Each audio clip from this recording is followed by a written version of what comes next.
Welcome to In the Zone with Anthony Smith, one of the best podcasts throughout the state.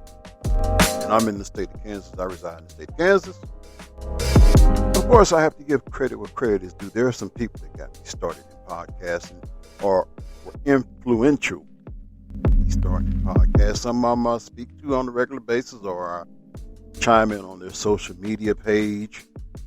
And sometimes there are some of us, we just have a difference of opinion and we have a cooling off period and don't speak for a time being. But now we're in the playoffs and we will see how far Dallas actually goes with Dak Prescott. That's all I'm saying on that. Anyway, hope you enjoyed all the games that were played over the weekend because there were a lot of games that had implications, and all I can say is, wow. I mean, at the end of the day, that's really all you can say is, wow.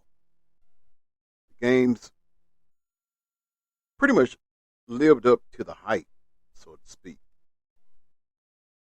Some teams advanced, some teams' season came to an end.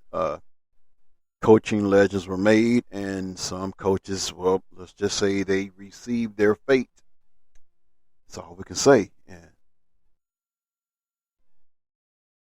technically, I wouldn't mind being some of those coaches because that's what you call a darn good unemployment benefit right there. But looking at some headline news here.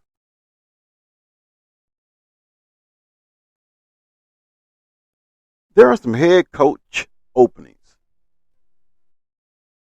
And look like there might be 5 of them. But before we get to that, how about old Pete Carroll? He had a pretty good season, all things considered. He says he plans to return in 2024, that he is not worn out, none whatsoever. Imagine that. As a matter of fact, I believe I have some audio. I'm going to try to effort pulling that up, if possible. If not, we'll just go on with the story. But I believe we do have the story. So just give me a few minutes here as we effort pulling it up. Got to work with this technology because if you don't work with the technology will work you out. So Pete Carroll says he expects to return in 2024 because you see more gray hairs on that man than he actually has roster spots to fill out. But I guess it's the game of football that keeps him young, and the older he gets, the younger some of those players get with each rookie class. So let's hear what he has to say. Hopefully we can.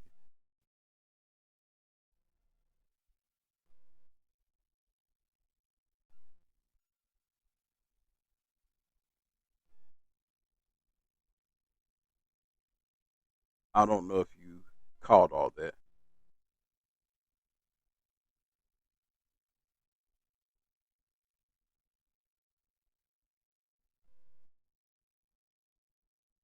So basically, he said, yes, he plans to return in a short 11-second excerpt. It says, after falling just short,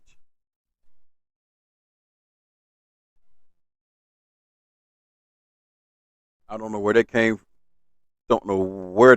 from, but anyway, after falling just short of a playoff berth despite handling business in Week 18, Pete Carroll is looking to continue his run in Seattle. On Monday, the Seahawks head coach affirmed his desire to return in 2024 for what would be his 15th season at the helm. Outside of Bill Belichick, that might be the longest tenured coach going on right there. He says, I plan to be coaching this team, Carroll said on Seattle Sports Radio. I told you I love these guys. That's what I would like to be doing, and see how far we can go. NFL Network insiders Ian Rappaport and Tom Pelissero reported Sunday that the Seahawks are always evaluating and updating the contingency plan in the event Carroll, 72, decides to walk away. The man just doesn't look 72 when he's on that sideline roaming up and down. Sometimes he looks like a spring chicken. I have to give him that. 72. Bill Belichick is in his 70s, and he looked every bit in his 70s. Pete Carroll does not look like he's in his 70s. But in the event Carroll, 72, decides to walk away, Carroll is under contract through 2024 with an option for 2025 that can be exercised in the offseason per Rappaport and Pelissero. He says, "I'm not worn out. I'm not tired. I'm not any of that stuff," Carroll said Monday. "I need to do a better job, and I need to help my coaches more, and we need to do a better job of coaching. There's a lot of area for improvement." So that's what Pete Carroll had to say in regards to his coming back coaching next year. I want to take a look at things that we may have learned from week 18 around the NFL, because now what we have here are the scores. As Seattle Seahawks beat Arizona Cardinals 21-20. The Green Bay Packers beat the Chicago Bears 17-9, while Kansas City squeaked out a 1-point victory over the Los Angeles Chargers by a score of 13-12. The Las Vegas Raiders handled the Denver Broncos 27-14. New York Giants outlasted the Philadelphia Eagles 27-10. Los Angeles Rams came back from behind to beat the San Francisco 49ers 21-20, and the Dallas Cowboys made no doubt they took care of business, and wrapping up the NFC East, beat the Washington Commanders by the score of 38-10. Tampa Bay also, in a not so thrilling game, beat Carolina Panthers 9-0. Cincinnati Bengals 31, Cleveland Browns 14, Detroit Lions 30, Minnesota Vikings 20, New York Jets 17, New England Patriots 3, New Orleans Saints 48, Atlanta Falcons 17. In regards to that, their coach also lost his job pretty much immediately after the game. Tennessee Titans 28, Jacksonville Jaguars 20. And of course, in the nightcap, the Buffalo Bills knocked off the Miami Dolphins by the score of 21-14. So what are some of the takeaways? Well, the Bills' roller coaster regular season game ends in the AFC East title. There were tremendous highs and worrisome lows for Buffalo against Miami, with little in between, but it all resulted in a win. The Bills self-sabotaged repeatedly, especially early on when they amassed 286 total yards in the first half, reached Miami's 35-yard line or deeper 4 times, and somehow came away with just 7 points. 2 of those failures were due to interceptions, while the third occurred on a befuddling misusage of the clock and a drive that ended 2 yards from the end zone with no time remaining. A third-quarter fumble ended Buffalo's 5th possession of 50-plus yards at that point to send the Bills to the final quarter trailing 14-7. Luckily, the defense was fantastic to keep it close all night, and special teams catalyzed a comeback. A minute into fourth quarter, Deontay Hardy fielded a punt at his own 4 before jetting 96 yards through Miami's entire coverage team untouched. That seemed to finally snap Buffalo's offense out of it. Josh Allen and company scored on their next drive, a 74-yarder. A 74-yarder to take the lead, then converted a gutsy 4th and 1 and 3rd and long on their next offensive possessions to avoid letting Miami have a chance until a minute 53 remained. Taylor Rapp ended Miami's divisional dreams 5 plays into the ensuing 2-minute drill for the clincher. The exciting, wildly inconsistent performance was a microcosm of 2023 Bills, who at one point were languishing at 6-6 and now ruled the AFC East once again. Number 2, Josh Allen simultaneously amazing, concerning. Allen was slinging it around with varied results. He was able to move down the field at will, but both of his interceptions were head scratchers in the end zone. Those mistakes drove his career high interceptions even higher to 18 for the season. He also killed another drive with a fumble right outside the end zone. If he had played smarter and more in control, Buffalo might have cruised to a victory. But he also threw for 359 yards and led the team with 67 yards rushing. He delivered with a late 15-yard scramble, weaving through defenders to convert an impossible 3rd and 13 in a way few players can. Plus, he settled it when it mattered most, playing his best ball by completing all 7 of his fourth quarter pass attempts for 83 yards. It's been evident for several seasons that Allen's up and down play could doom Buffalo on any night. It's equally apparent he can be the superhero the Bills need to take home their first Super Bowl. Undermanned Dolphins falls short. Miami battled the injury bug along with the Bills on Sunday night and couldn't come away with the win. Dolphins offense was going up against a great defense, but it also showed clear struggles without Jalen Waddle and Raheem Mostert, both missing for a second straight game. Although Devon Achane had great bursts with 5.6 yards per carry and a score on 10 totes, he seemed phased out toward the latter part of the game. Tyreek Hill saw 13 of Tua Tagovailoa's 27 targets for 82 yards on the score. No other wideout had more than 3 looks. Hill received 3 alone on Miami's first 4 plays of a must-have 2-minute drill, and Tagovailoa somewhat predictably tossed a game-ending pick on the 5th snap after Hill limped to the sideline. The defense was in even more dire straits. Not a dominant machine like offense, the D was already without a number of stars. Bradley Chubb, Jalen Phillips, Xavier Howard, before Andrew Van Ginkel left with a foot injury. Still, the unit stood tall. Eli Apple and Deshaun Elliott both stepped up for their first interceptions of the season, and Christian Wilkins manhandled the ball away from Josh Allen at a critical point. Miami's defense was porous, but it was resilient. It provided Tagovailoa a scoreline he couldn't have taken advantage of. The performance wasn't enough, but this team isn't without hope, despite dropping 3 of his last 5. So there's one of the takeaways from the Miami Dolphins and Buffalo Bills. How about Geno Smith and company cook up one more thrilling finish? So I'll tell you what I'm going to do. I'm going to get back at that on the other side of this break. So don't you go nowhere,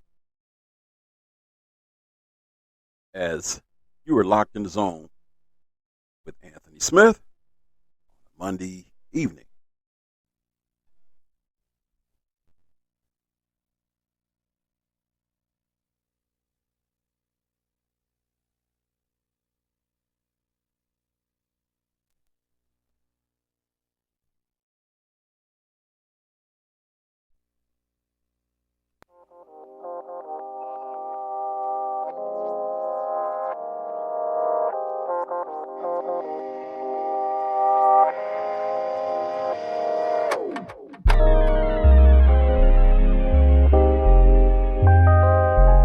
Welcome back to In the Zone with Anthony.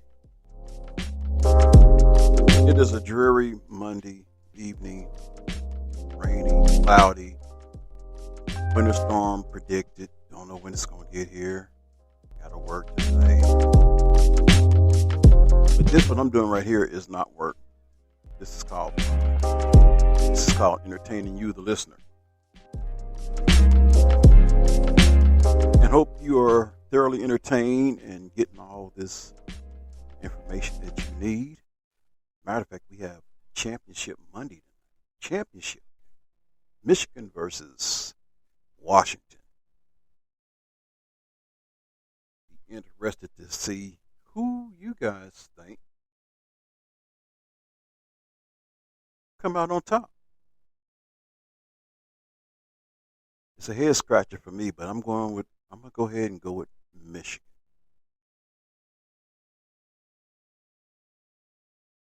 So we were looking at some takeaways from week 18. Of course, we found out in that first segment that Pete Carroll has said, hey, I'm not done. Then we looked at the Miami Dolphins, Buffalo Bills, and how things turned out. And a lot of talk, though, is centered around what's going to happen with Bill Belichick and New England Patriots. And I believe that I might even have at least a little bit of audio from Bill Belichick. Might not be that long because, he's very soft-spoken. He sounds like this when he talks. He's going to want to give you quick answers. Not going to be long and drawn out. So that's all you're going to get from Bill Belichick. So whatever we get, I'm more than elated to share it with you right here. So as we effort getting you this audio, what do you think is going to become of Bill Belichick and the Patriots? He has 1 year left on his contract, and you heard him say he's still under contract. So let's see what old Billy has to say.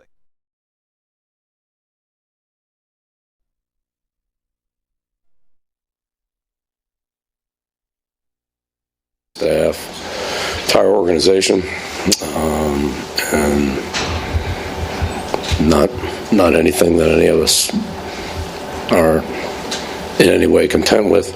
So, but it is what it is. So, I'll address some questions on the game. As far as the future goes, I'll sit down with Robert, as I do every year at some point at the end of the season, and we'll talk about things as we always do. I'm sure that'll happen.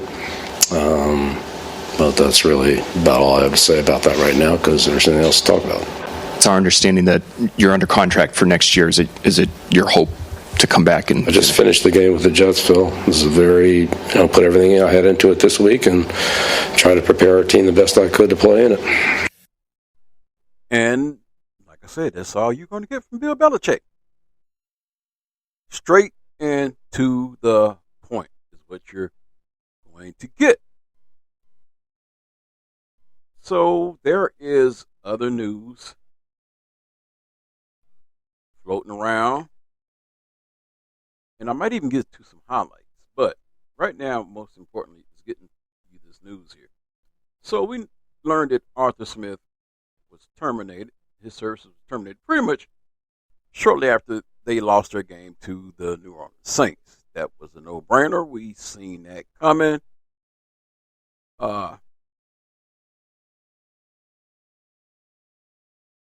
So what we want to do now here is take a look at the coaching openings,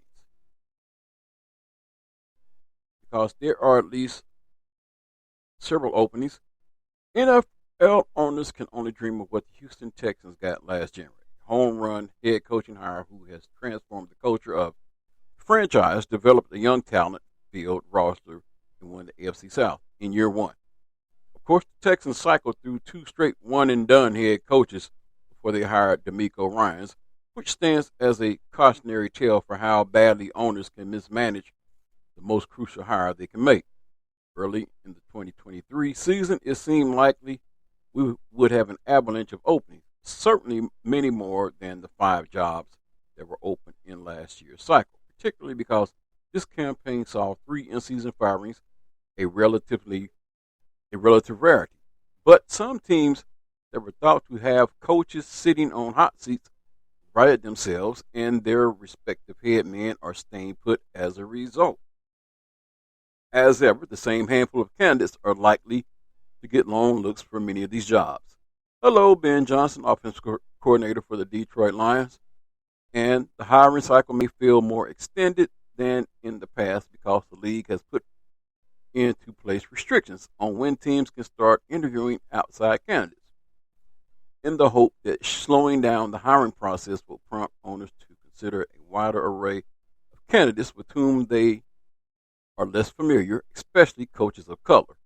Hiring of minority coaches in particular remains a primary focus of NFL executives, including Commissioner Roger Goodell, and in the last few years, a source of disappointment and frustrations. Here are the jobs that are open. There are only 32 of these roles on earth, so they are all attractive for those who want to be an NFL head coach. Some will be more sought after than others. Here's an assessment of each of the openings, presented in alphabetical order. Atlanta Falcons. 2023 Falcons lost 4 of their last 5 games, with the final 2 defeats coming in blowout fashion. The late season collapse ultimately cost Arthur Smith his job, but really, it was Smith's failure to stop the signal caller carousel and find a suitable quarterback, as well as an inability to maximize all of the highly drafted offensive playmakers that doomed the well-liked and respected coach. Smith went 7-10 in all 3 years of his tenure, never finishing higher than third in a largely underwhelming NFC South. Figuring out the quarterback position obviously would be priority number 1 for the next coach. Arthur Blank is one of the most respected owners in the NFL, and he wants to win now. He has most recently had a string of inexperienced coaches. Might he opt for a head man with more skins on the wall this time around? The presence of young talent and Bill and Blank himself make this an attractive opportunity. Carolina Panthers. David Tepper bought the team in the summer of 2018 and has employed 6 head coaches so far, including interims. The most recent full-time head coach casualty was Frank Reich, who was fired after just 11 games at the helm. Wow. Does that flash a gigantic warning sign over this job? Maybe, but probably not enough to completely deter candidates. Tepper's handling of his coach is not the only factor potential aspirants will have to consider. The roster has to be restocked following a series of baffling personnel decisions, including not trading edge rusher Brian Burns, who is now headed for free agency after there was reportedly a lucrative offer on the table in 2022, as well as trading away offensive cornerstones Christian McCaffrey and DJ Moore, with the latter move coming in the deal that ultimately led to the Panthers drafting QB Bryce Young with last year's number 1 overall pick. In related news, the Panthers fired GM Scott Fitterer after 3 years on the job. Tepper is cleaning house, but the ability to shape the structure of the franchise could be alluring to some candidates. Carolina has no first-round draft pick in 2024, as it was sacrificed to get into position to select Young. The quarterback struggled as a rookie, and there are big-picture concerns about how his smaller frame will hold up in the NFL. Expect Tepper to explore offensive-minded coaches who can develop Young. And finally, whoever gets this job has to be aware that Tepper is likely to be hands-on. As a Dallas Cowboy fan, I'm kind of familiar with that. He might be Jerry Jones 2.0. Hey, it's just a thought. The owner has practically limitless resources, and he wants to win. That can be a good thing in terms of coaching salaries and team facilities, but the Panthers' next head coach also should recognize that Tepper is experiencing the same struggle so many other new team owners do. Staggering success in one's other lane of work does not necessarily guarantee a smooth transition to successful ownership of an NFL franchise.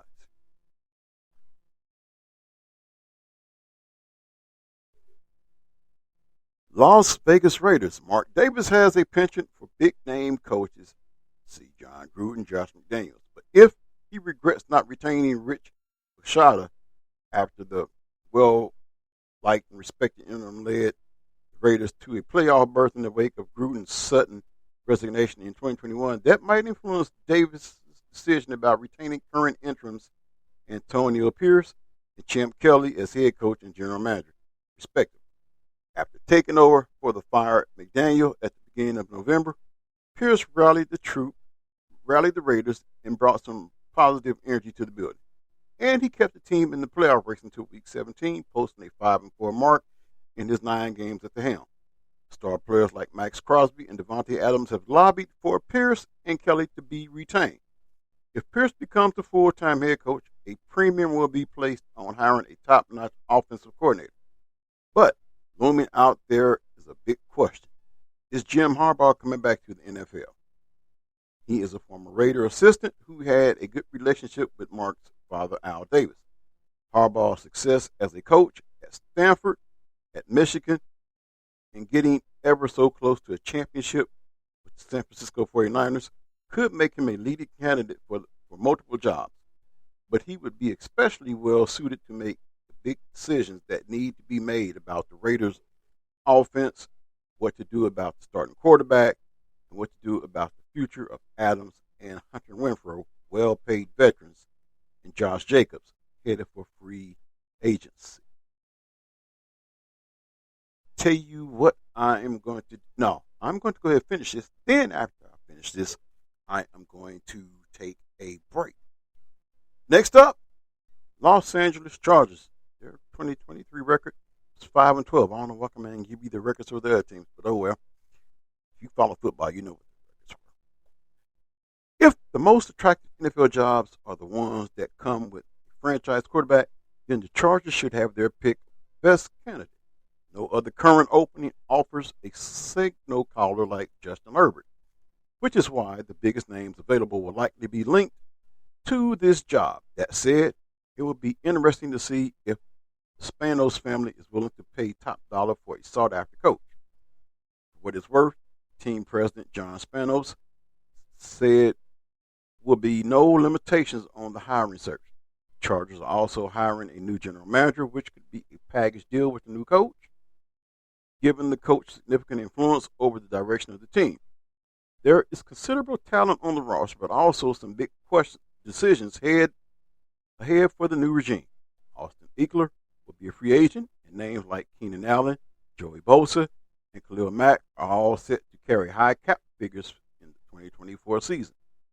The drawback to this job, Andy Reid and Patrick Mahomes reside in the AFC West too, and despite their relative struggles in 2023, they just won their 8th straight division title. At 4-13, the Washington Commanders.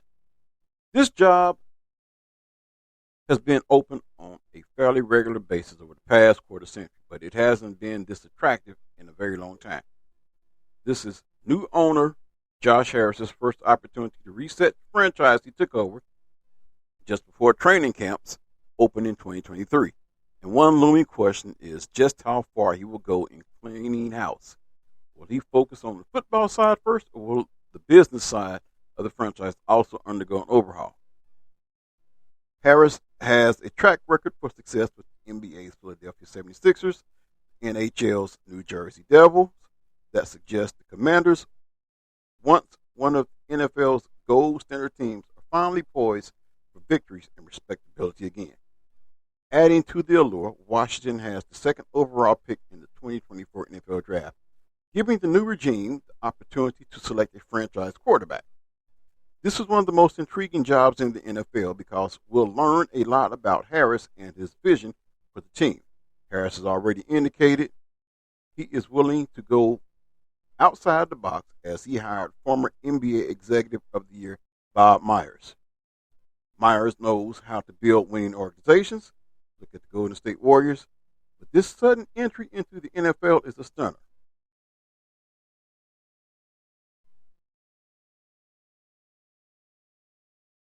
If I could pull up the rest of this. There we go. But this sudden entry into the NFL is a stunner. Also interesting, GM Martin Mayhew and personal executive Marty Herney are staying on for now. So there you have the attractive jobs that are in the NFL, which is the Atlanta Falcons,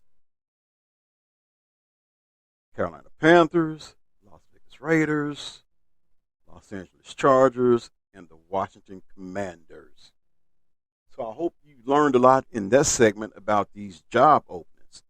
Now, what I'm going to do I am going to break, get me something wet to go down my throat because I am getting dry. But I hope you are enjoying being in the zone with yours truly, Anthony Smith, on a championship Monday. Who will it be? Will it be the Wolverines or will it be those Huskies from Washington? Be right back, so don't you dare go nowhere. Stay locked in the zone. Anthony Smith.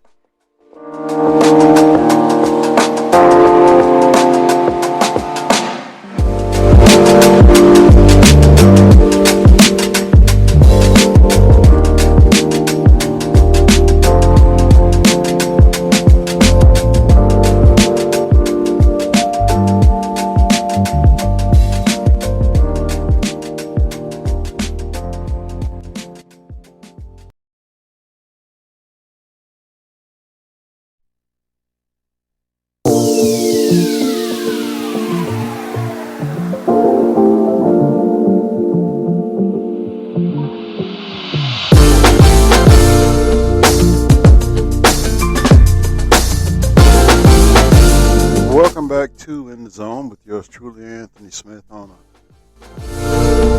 down rainy Monday evening. They say this stuff is supposed to turn into snow. I am not looking forward to it. I still have yet to go to work. Yeah, I work graveyard shift. So I'm not looking forward to driving in this, so I may have to call on something that I do part-time my own self. I might have to call on Uber. Anyway, hope you guys are enjoying In the Zone right now as much as I'm enjoying making sure you're locked in the zone and giving you all this good content that makes this one of the most listened to podcasts. I don't have nothing to prove that, but I assume that you guys are listening because I check my stats. And I know there's some interaction going on, so I'm going to say thank you and give you your applause.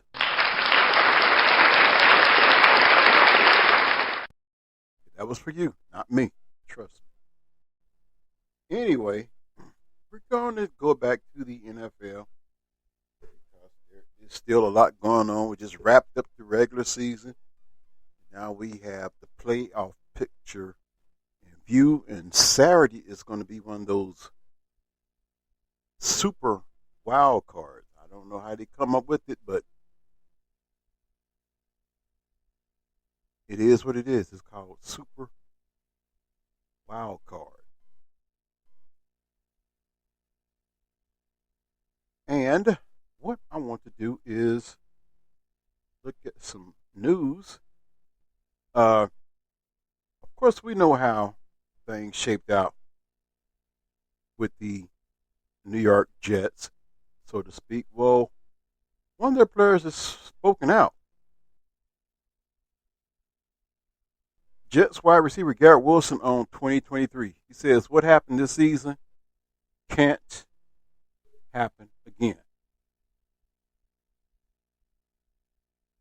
Even Sauce Gardner on the Jets snapping a 15-game losing streak to the Patriots. He says, it means a lot.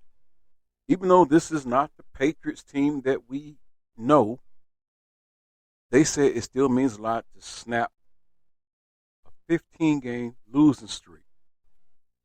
So let's hear what Sauce Gardner actually had to say. Snap the 15-game losing streak against New England and potentially Bill Belichick's final game here. What does all this mean to you? It means a lot. I'll be lying if I told you that one of our main goals wouldn't have send Bill Belichick on his way, for the last game. You know what I mean? So that definitely played a part of why we came out here playing the way we played. He's been coaching probably since before I was born, so I know he's been around a long time, and it's always talked about how much he hates the Jets. So if he's going to lose a lot of games, one of the games that he want to win, well, we play twice a year, so he want to make sure he beat the Jets. So, we had to make sure we came out here and put our style on tape. It's 2024, so I'll say we want to know in 2024, man. Well, that is one Sauce Gardner who says beating the Patriots meant a whole lot. Anyway, curtain fell on the Jets' disappointing 2023 season on Sunday with a bittersweet 17-3 victory over the hated New England Patriots. Now the focus shifts to preventing the same outcome, a 7-10 record and third place finish in the AFC East, from happening again in 2024. Such work begins with reflection and evaluation of every element involved in the club. Atop the list, personnel.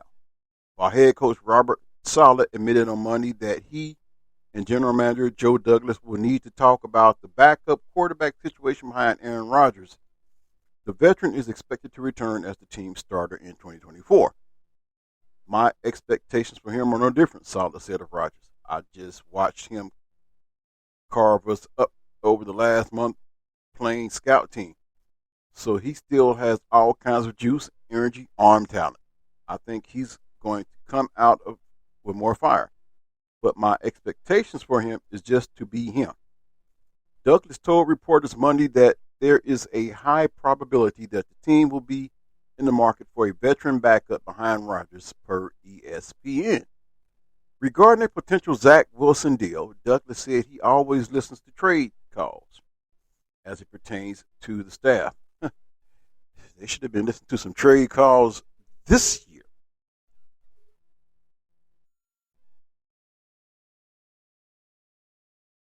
Saleh doesn't anticipate drastic changes. That would mean offensive coordinator Nathaniel Hackett will be back in 2024, which might be to the dismay at least one key member of the Jets. To the dismay, at least one key member of the Jets' offense. What happened this season can't happen again. This has got to be better, receiver Garrett Wilson said Monday per ESPN's Rich Simony. We've got to make adjustments in the game. We've got to do things to counter what we're getting and be able to put points on the board because, honestly, in the 2 years I've been here, it's been tough. It's been tough going. Football hasn't been this hard as far as offense. I watch it on the sidelines, and it doesn't look that hard for the other team. We've got to figure something out to get it rolling, no matter who's slinging it. I know Aaron would be an offense in itself because that's just what he brings to the table. He's special, man. I pray that everyone in the world gets to see that next year. But yeah, what happened this year can't happen again. It doesn't take a genius to interpret Wilson's comments as an indictment on how Hackett directed New York's offense in 2023. Sure, the revolving door at quarterback that followed Rodgers' season-ending Achilles injury certainly made things more difficult. But as a participating member of an offense that finished 31st in yards per game, Wilson's perspective carries a ton of weight, and the reviews aren't good.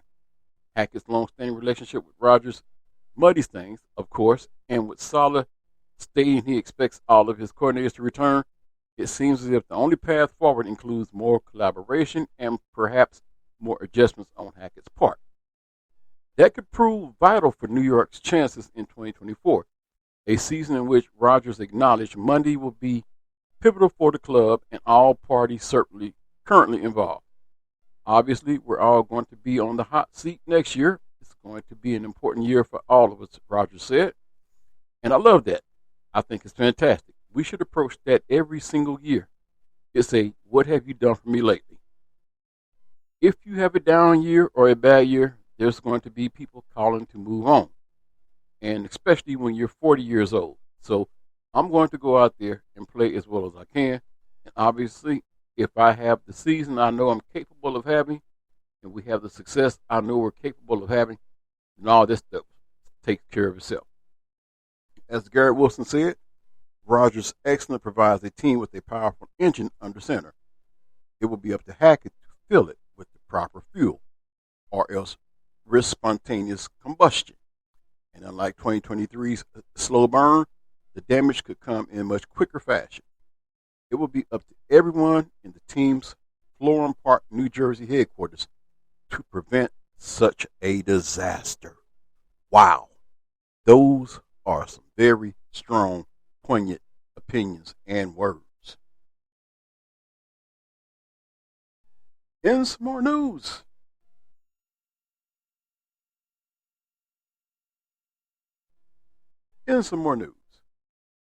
Wink Martidale resigns. That's right. Wink Martidale resigns as Giants defensive coordinator after 2 seasons. So if you're not getting the pink slip or experiencing Black Monday, you're resigning. The New York Giants will be looking for a new defensive coordinator in 2024. Don Wink Martidale has resigned as Big Blues DC. NFL Network insider Ian Rappaport reported Monday per sources informed of the situation. Martindale joined the Giants under Brian Daboll in 2022 after 4 years as the Baltimore Ravens defensive coordinator. Earlier in the day, Daboll had said his expectation was that Martindale would remain the defensive coordinator next season. Hours later, the DC is gone and the Giants will start over on defense. Running a blitz-heavy scheme, Martindale's defenses were roller coaster, giving up yards in chunks, finishing in the bottom third in yards allowed in each season, but also affecting quarterbacks and forcing turnovers. In 2023, the Giants tied for the NFL lead with 31 takeaways. As the Giants' offense struggled, cycling through quarterbacks, Martindale's defense at times kept Big Blue afloat. But the season was highlighted by a rift between the DC and Daboll, which both men downplayed. In the end, sides will part ways. Martindale garnered some head coaching interest last cycle and could again see interest this offseason. He could also be a sought after coordinator hire for a club seeking a veteran presence on the defensive side. Martindale's resignation highlights a big day of change for the Giants. Daboll previously announced the club fired special teams coordinator Thomas McGaughey, who spent 6 seasons in New York, and offensive line coach Bobby Johnson 2 years. Outside linebackers coach Drew Wilkins and his brother defensive assistant Kevin Wilkins are also expected to join Martindale wherever he lands, per Rappaport. After a disappointing second season for Daboll and his squad, he'll start the offseason with wholesale changes to his coaching staff. The first order of business will be finding a like-minded defensive coordinator. So there are some moving parts in the town of the Little Giants, known as the New York Giants.